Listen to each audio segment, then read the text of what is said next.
Nam Province, 3 in the morning. A 20-year-old Marine is kneeling in a flooded rice paddy with his finger on the trigger of an M16, and nothing is happening.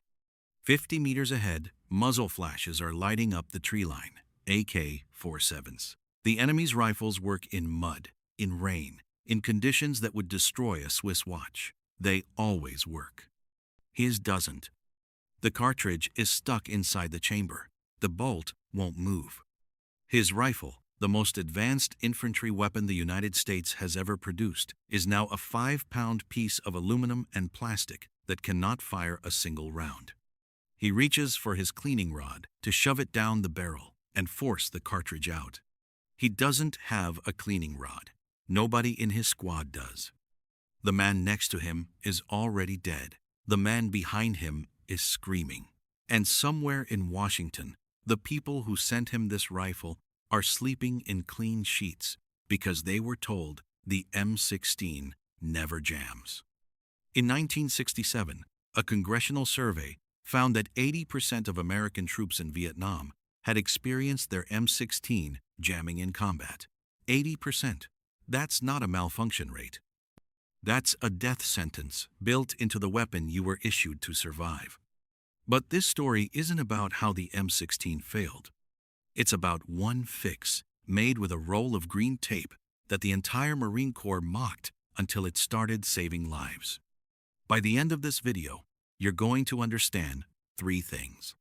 First, how the most advanced rifle in the world became a death trap for the very soldiers it was designed to protect, not because of a design flaw, because of a decision made in an office thousands of miles from the jungle. Second, the bureaucratic betrayal so severe that a United States congressional committee used the words criminal negligence in their official report, and yet nobody was ever charged. Nobody faced a court-martial. Nobody went to prison.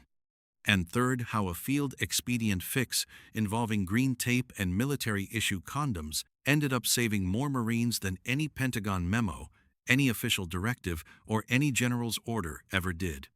This is not the story you've been told about the M16. This is the version the people who made the decisions hoped you'd never hear.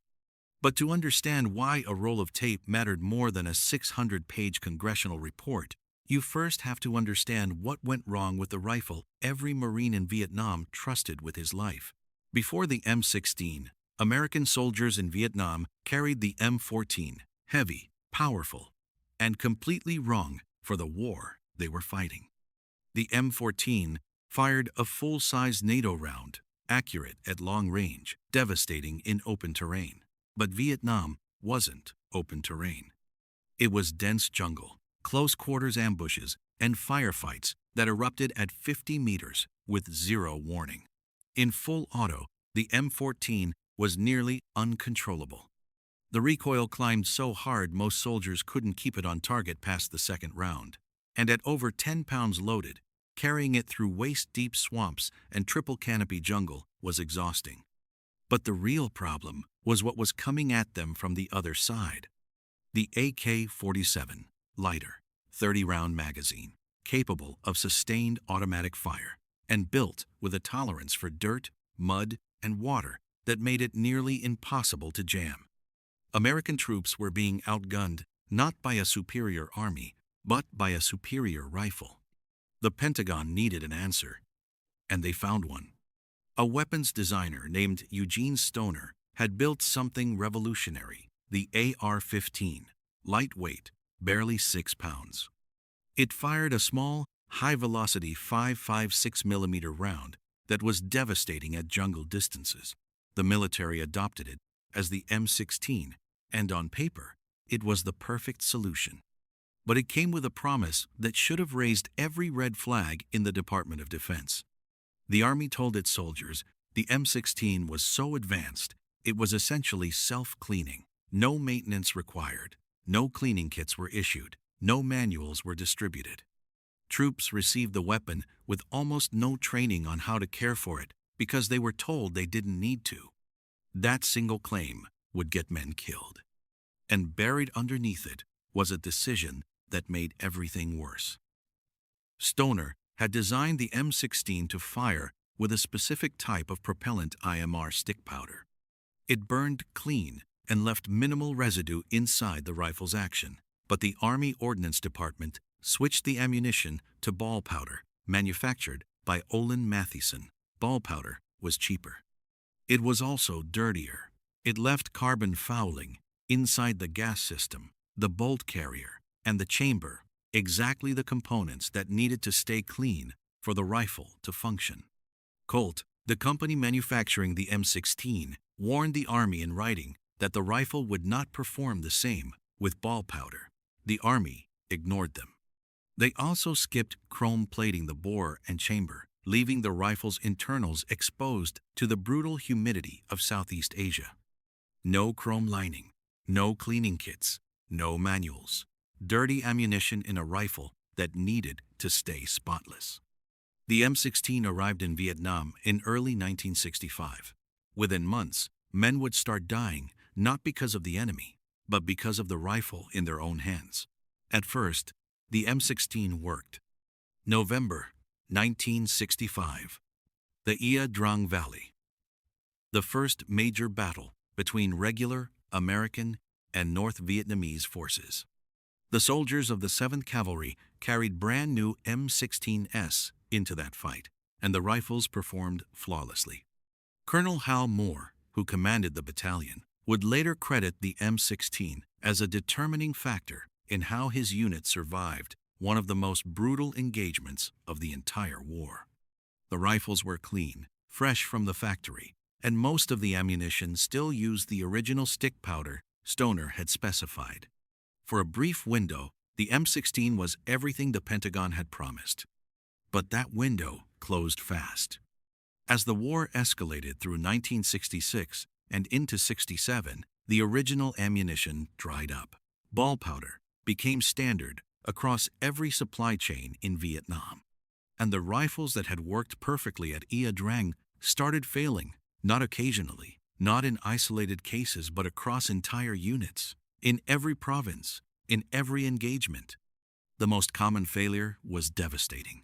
A round would fire, but the spent cartridge case would stay stuck inside the chamber. The extractor couldn't pull it out. The bolt locked forward. The rifle was dead. In military terminology, it was called a failure to extract.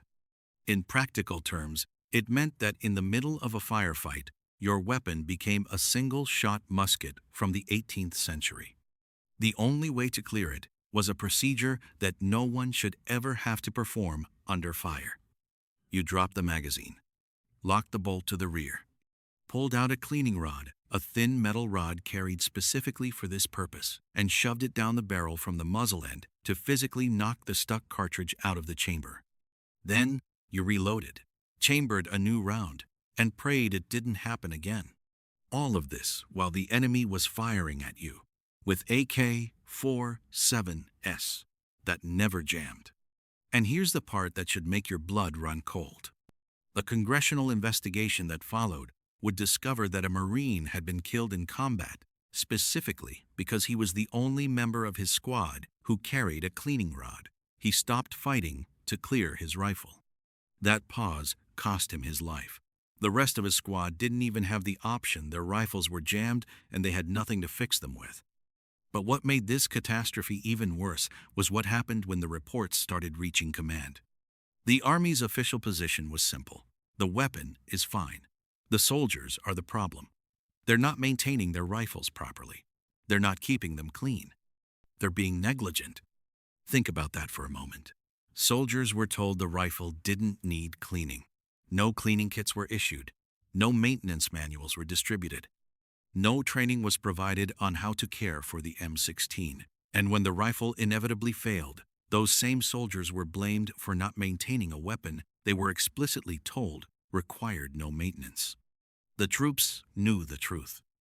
And they did the only thing they could. They wrote home. Letters poured out of Vietnam, not asking for care packages or photographs, asking for cleaning supplies, lubricant, brushes, bore rods, patches, brushes, patches, patches, patches. One Marine wrote to his family asking them to send a cleaning rod and a small paintbrush, and then told them that the rifles were getting a lot of men killed because they jammed so easily. Those letters reached parents, and those parents, terrified for their sons, started forwarding them to their congressmen. Small-town newspapers began publishing the letters. The national media picked up the story, and by early 1967, enough pressure had built that Congress could no longer look the other way. In May of that year, Congressman Richard Icord of Missouri launched a formal investigation, the Special Subcommittee on the M16 rifle program. Investigators were sent to Vietnam. Hundreds of soldiers and Marines were interviewed. Witnesses were called to testify. For the first time, the inner workings of the Army Ordnance Department were exposed to public scrutiny. It was the right move. It would eventually produce answers that shocked the country. But investigations don't stop bullets. The subcommittee would take months to gather evidence, conduct hearings, and compile its findings. Months during which patrols still went out every night. Months during which ambushes still happened in the dark. Months during which Marines still pulled their triggers and heard that dry, empty click. Congress was asking questions in Washington, but in the jungle, Marines couldn't wait for a 600-page congressional report. They needed a solution that worked tonight, something they could build with their own hands, from whatever they had. And one of them found it in the most unlikely place, the bottom of his rucksack. Before the tape fix, there was a darker solution, one that tells you everything you need to know about how desperate things had gotten. Some Marines stopped trusting the M16 entirely, and they started picking up the enemy's weapons. After firefights, after ambushes, after clearing villages, American soldiers began collecting AK-47s from dead Viet Cong and North Vietnamese regulars. The Chinese-made Type 56 variant was everywhere in the jungle, lighter than the M14, more reliable than the M16, 30-round magazine, and a mechanical tolerance so forgiving you could drag it through a rice paddy, shake the water out, and empty a full magazine without a single stoppage. An underground market developed among the troops. Some traded for captured AKs. Some bought them. Some simply kept whatever they found after contact.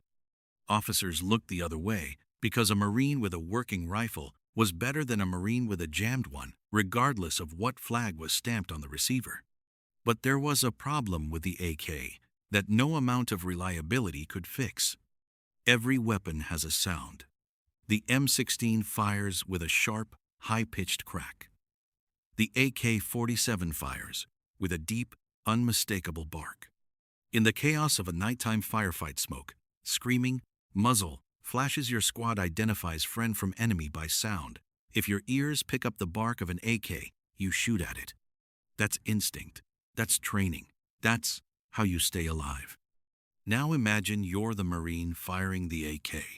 Friendly fire incidents involving captured weapons were never officially tracked. But the risk was real. It was constant, and every Marine who carried an AK knew it. You might survive the enemy, but your own men might kill you because your rifle sounded wrong. That was the situation. American soldiers in the most powerful military on earth, forced to choose between a weapon that jammed and a weapon that could get them shot by their own squad. And that's when the tape appeared. Nobody knows who did it first. There was no memo, no order, no training bulletin.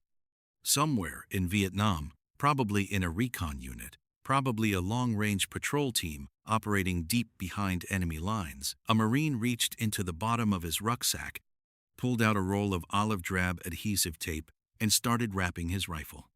They called it 100-mile-an-hour tape, standard military issue, strong enough to hold anything together under any conditions. And it became the most important piece of equipment the M16 ever received, even though it was never part of the design. The fix had 3 parts. First, the muzzle seal, a single strip of tape pressed flat over the end of the barrel. That was it. Nothing fancy, nothing engineered, just tape covering the hole. It kept mud out. It kept water out, It kept insects out. It kept the humid jungle air from reaching the bore and corroding the metal. And when you pulled the trigger, the bullet punched through the tape clean, zero effect on accuracy, zero effect on velocity. The barrel stayed protected right up until the moment you needed to fire. Some Marines took it a step further. Instead of tape, they used condoms.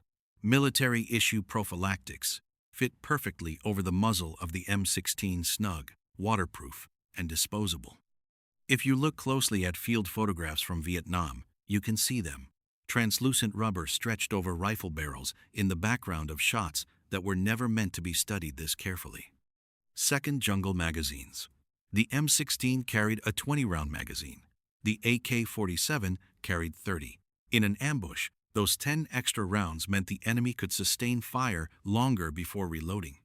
Marines felt outgunned, not by skill, but by capacity. The fix was simple. Take two 20-round magazines. Invert one. Tape them together, side by side. When the first magazine runs dry, drop it out, flip the double unit, and slam the second one in. Reload time, under 3 seconds. 40 rounds, ready, without reaching for a pouch. It didn't match the AK's 30-round advantage shot for shot, but it eliminated the gap that mattered most, the pause. The terrifying pause where your rifle is empty and the enemy's isn't. Long-range reconnaissance teams, the LRRPs, adopted this first. They had the freedom to modify their equipment however they saw fit, and they were the ones who needed fast reloads the most. Some carried 3 magazines taped together, 60 rounds before they had to think about resupply. It looked absurd. It worked. Third, noise discipline. Tape over every sling swivel, tape over every buckle, tape wrapped around grenade rings to keep them from clinking against the body of the grenade. On a night patrol, a single metallic sound could reveal your position. The tape turned a rattling, jangling combat loadout into something silent. The first Marines who showed up on patrol with their rifles wrapped in green tape got exactly what you'd expect. Laughter. They were told it looked like they'd repaired their weapons with office supplies, that if the Army wanted tape on the rifle, it would come in the manual, that they were damaging government property. But when the ambushes came, and in Vietnam, the ambushes always came, the taped rifles fired, and the clean, regulation, by-the-book rifles clicked. The laughter stopped fast. Within weeks, every squad had at least one Marine with taped magazines. Within months, it was everyone. The practice spread from recon units to frontline infantry to rear echelon troops who had never heard of the men who started it. But the tape wasn't just keeping rifles firing. It was exposing something far more dangerous than a jamming problem, something the Army had been hiding since the day the M16 was shipped to Vietnam. And when Congress finally got the full picture, what they found was worse than anyone had imagined. In October of 1967, the I-Court subcommittee released its findings. 600 pages, hundreds of witnesses, months of investigation across military bases, testing facilities, and combat zones in Vietnam. And what it revealed was not a story of an unreliable weapon. It was a story of a weapon that had been deliberately set up to fail. Here is what Congress found. The M16 was designed by Eugene Stoner to operate with IMR stick powder, a propellant that burned clean and left minimal residue inside the rifle's gas system. Stoner specified this powder. He tested with this powder. Every successful trial the M16 ever passed used this powder. The Army Ordnance Department, the branch responsible for equipping American soldiers with weapons and ammunition, made the decision to switch the M16's ammunition to ball powder, manufactured by Olin Mathieson. Ball powder was cheaper to produce. It was also available in larger quantities. But it burned at a higher pressure. It cycled the action faster than the rifle was designed to handle, and it left significantly more carbon fouling inside the bolt carrier, the gas tube, and the chamber. Stoner warned them. Colt, the company manufacturing the M16 under military contract, warned them in writing. Colt formally declared that they could no longer guarantee the rifle's performance with ball powder ammunition. They put it on record, in ink, on paper. The Army's response is where this story crosses a line. Instead of reverting to the original powder, the Army allowed Colt to continue testing M16s with stick powder for acceptance trials. The rifles passed those tests beautifully because stick powder is what they were built for. Then the Army issued those same rifles to troops in Vietnam, loaded with ball powder, the ammunition Colt had explicitly said would cause problems. Every M16 that shipped to Vietnam had passed a test it would never replicate in the field. Soldiers received rifles that were certified to work under conditions they would never experience in combat. The tests said the weapon was reliable. The ammunition said otherwise. And it gets worse. The subcommittee discovered that the decision to skip chrome plating the barrel and chamber a protective measure that would have dramatically reduced corrosion in tropical humidity was made despite the Army's own experience in World War II and Korea, where chrome lining had already proven essential in jungle environments. They knew. They had learned this lesson 20 years earlier, and they chose not to apply it. When pressed during testimony, the Army officer responsible for key decisions on the M16 program, Colonel Yount, was asked directly by Congressman Ecord to explain why ball powder was adopted against all recommendations. His response was silence. He never answered the question. The subcommittee's conclusion was devastating. The official language of the report stated that the failure on the part of officials with authority in the Army to cause action to be taken to correct the known deficiencies of the ammunition bordered on criminal negligence. Criminal negligence, written into a United States congressional report about decisions made by the United States Army. That resulted in the deaths of American soldiers carrying a weapon that was sabotaged by its own supply chain. But nobody was charged. Nobody was court-martialed. Nobody went to prison. The Springfield Armory, the institution that had manufactured American military weapons for nearly 200 years, was shut down at the end of 1967. But the individuals who made the decisions that put defective ammunition into a rifle they knew couldn't handle it, they walked away. And that is the part of this story that changes everything you've heard up to this point. The M16 was never a bad rifle. It was a brilliant rifle, light, accurate, lethal, that was sabotaged by the bureaucracy that was supposed to support it.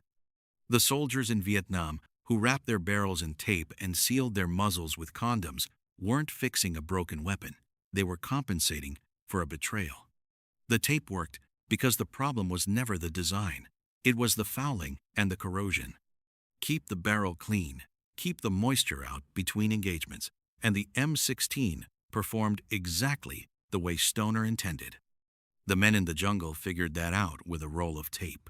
The men in Washington needed a congressional investigation and a 600-page report to reach the same conclusion. So the question was no longer whether the M16 could work. It clearly could. The question was whether the system that nearly destroyed it would ever truly fix what it broke. The system moved, slowly, but it moved. In late 1967, under pressure from the Ecord investigation and the sheer volume of failure reports pouring out of Vietnam, the Army finally authorized a redesign. 10 modifications were made to the M16. The result was designated the M16A1, and it addressed nearly every flaw that had been killing soldiers for 3 years. The bore and chamber were chrome-lined, the same protective measure the Army had known about since World War II and had chosen to skip the first time around. A forward assist was added to the right side of the receiver, a small button that allowed soldiers to manually push the bolt fully forward if fouling or debris prevented it from seating on its own. The buffer system was completely redesigned with internal sliding weights that slowed the cyclic rate, preventing the bolt from bouncing, a problem that ball powder had created by cycling the action faster than the original design could handle. And for the first time, cleaning kits were distributed. Actual manuals were published. The Army even commissioned a comic book-style maintenance guide illustrated by Will Eisner, one of the greatest graphic artists in American history, because they finally understood that if you want 19-year-old Marine to read a technical manual in a combat zone, you'd better make it look like something he'd actually pick up. The ammunition was modified to work within the new specifications. Training programs were overhauled. By 1968, the M16A1 was reliable. Not just functional, genuinely reliable. The jamming crisis that had defined the early years of the war was effectively over. The rifle that soldiers had called the M16 because it felt more like a toy than a weapon became one of the most successful military platforms in modern history. Its descendants are still standard issue for American forces today, more than 60 years later. But here's what I find remarkable. The tape never went away. Jungle-style magazine coupling, two magazines taped together for a faster reload, survived Vietnam. It crossed into the Gulf War. It showed up in Afghanistan. It was photographed in Iraq. The same technique that Marines improvised with rolls of adhesive tape in 1966 is still practiced today. Except now, defense manufacturers sell purpose-built polymer magazine couplers that do exactly what the tape did. They cost $15. They come in retail packaging. And they exist because a generation of desperate men in a jungle figured out the concept for free. The condom over the barrel trick is still taught informally in military circles, not in any official manual, not in any training syllabus. Passed down the way all real field knowledge is passed down from one soldier to another, in whispered advice the night before a deployment. Some ideas are too good to die, even when the institution never officially acknowledges them. And I think that's what this story is really about. Not the rifle, not the tape, not even the congressional investigation. The M16 story is about what happens when the people making decisions are completely insulated from the consequences of those decisions. The officers at the Army Ordnance Department, who switched the powder, never carried an M16 into an ambush. The bureaucrats, who skipped the chrome lining, never knelt in a rice paddy with a jammed rifle and no cleaning rod. The officials who told soldiers the weapon was self-cleaning never wrote a letter home begging their family to send a bore brush because their friends were dying. Every institution, military or civilian, has its own version of ball powder, a cost-cutting decision, a corner that gets rounded. A warning from the people who actually built the thing, filed away and ignored by the people who control the budget, made by someone who will never, ever have to live with the results. And every institution has its own version of the tape fix, people on the ground, closest to the problem, solving it with whatever they have, not because they're brilliant, but because nobody else is coming. But there's one part of this story that rarely gets told, and it has nothing to do with rifles. There's a pattern in history that repeats so often it should be taught in schools. The people who solve the hardest problems are almost never the people with the most authority. They're not in the boardrooms. They're not in the committee hearings. They're not signing procurement contracts or approving budgets. They're the ones closest to the problem. A 20-year-old Marine with no engineering degree looked at his rifle, looked at a roll of tape, and solved in 30 seconds what the Army Ordnance Department couldn't solve in 3 years. Not because he was smarter, because he was there, because his life depended on it, because nobody was coming to help. The tape fix wasn't brilliant. That's the tragedy. It was obvious to anyone who was actually standing in that jungle. A piece of tape over the muzzle, 2 magazines strapped together. The kind of solution that shouldn't need to exist because the problem it solved should never have been allowed to happen. Every single letter those Marines sent home begging their families to mail cleaning rods, lubricant, brushes, patches was a field report. Real-time intelligence from the men closest to the failure. And the system ignored every one of them until mothers started calling their congressmen and newspapers started printing the letters on the front page. The people who knew were the last ones anyone listened to. If you know a Vietnam veteran and they're getting harder to find, This is a good month to reach out, not to thank them for their service, with a phrase you've said before. Call them. Ask them what they improvised to survive. Ask them what they carried that wasn't in the manual. The answer will surprise you, and it will matter to them more than you think. If you found this story worth 30 minutes of your time, I cover stories like this every week. Decisions that shaped wars, fixes that saved lives, and the people the history books forgot. Subscribe so you don't miss the next one.